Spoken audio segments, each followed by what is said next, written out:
My name is Dan Devorkin. I'm the general manager at the Saturn Cafe here in Berkeley.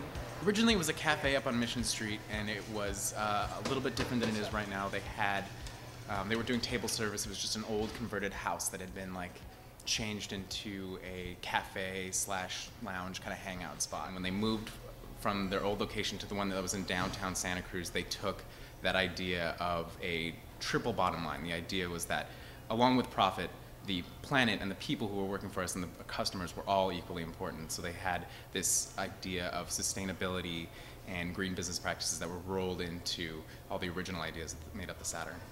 If something was going to make us more profit, but it was not going to be good for the environment, it wasn't going to be good for our customers or employees, then that would mean that we wouldn't be able to make that decision. We wouldn't be able to go that direction.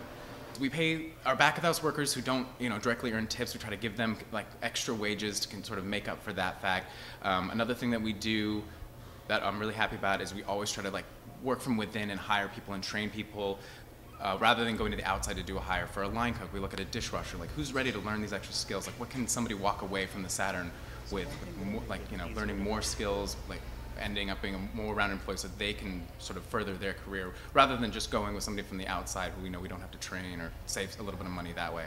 There's all kinds of challenges. I mean, for example, recently we're moving away from all plastics. We're not doing any plastic to go where we're not using plastic forks when people are ordering to go, and it's been a real struggle to find straws that work. I mean, we've got biodegradable straws, but they tend to fall apart. We do paper straws, but they tend to get wet and not hold water. I mean, that sounds like a minor problem, but there's always going to be a question like that. You have to measure what you can do to reduce your ecological footprint, but at the same time have people leaving happy and being able to drink their milkshakes,